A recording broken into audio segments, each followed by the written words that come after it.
CNBC's global supply chain reporter joins us now. Lorianne, welcome. Good to have you here. Let's set a little level here. How big is that port, and what are the major items that come into and go out of it? Sure. So the Port of Baltimore is the 11th largest port in the United States, but it's critical to our imports and our exports, and here's why. It is the largest importer and exports of all automobiles and light trucks. Larger than the Port of L.A.? Yes, it is. In terms of imports and exports, it's the largest. They call it RoRos, roll-on and roll-offs. It is also the second largest port for coal exports. So that is very big for our GDP. And so this combined between the commodities as well as the containers. You've got Home Depot, you have IKEA, you have agricultural products, you have Bob's Furniture. All of these retailers are bringing their product into this port, and then they disseminate it out to the rest of the United States. So when you look at what can happen now, where do all these shipments go in and out of now as everything tries to rebuild there? Sure. So I've spoken with ocean carriers like Maersk, which of course is the one that's chartering the vessel here. They're already diverting the vessels to the ports of New York, New Jersey, Virginia, as well as Savannah.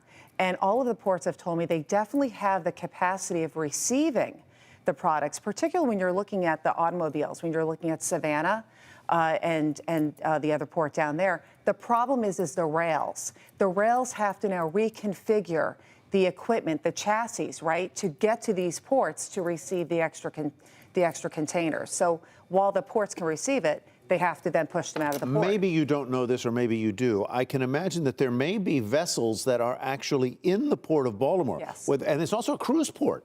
Yes. Vessels in the Port of Baltimore that can't get out.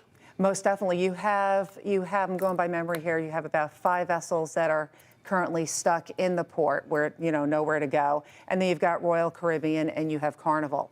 And so it really is amazing to see how one port, even though people say, oh, it's just the 11th largest port, it's extremely significant to the economy. You were mentioning earlier off camera ethanol, which comes in and out of there, is then taken, I guess, to refineries in the region and then blended into the gasoline that people on the eastern seaboard use. Yes. So when it comes to the local area, so it's not going to be a nationwide type of problem, but in the local area for Baltimore, their ethanol is brought in by bulk, by a bulker vessel. And so now you're going to have ethanol diverted from Philadelphia to drive around the long way to get in there so the ethanol can be blended into the gasoline. Now, obviously, this all just happened, but if you had to look ahead and say what the impact would be on corporations, both those that actually have sort of an investment in that area and also on consumers, what should we expect? Are we talking about delays? What else? It's definitely going to be delays, and now you're going to have the logistics managers, that compounding effect of that just in time, particularly with the automobiles. They are just in time. And so now these vessels that are stuck on, that were bound for Baltimore have to go now to another port and then have to wait to get onto a railroad chassis. So it's going to be hurry up and wait. And then there's extra costs added for the diversion and for the diversion from the vessel as well as to truck or rail. All right, Lorianne, we know what you'll be covering for the next few weeks. Lorianne Larocco, thank you. All right, let's shift over to a major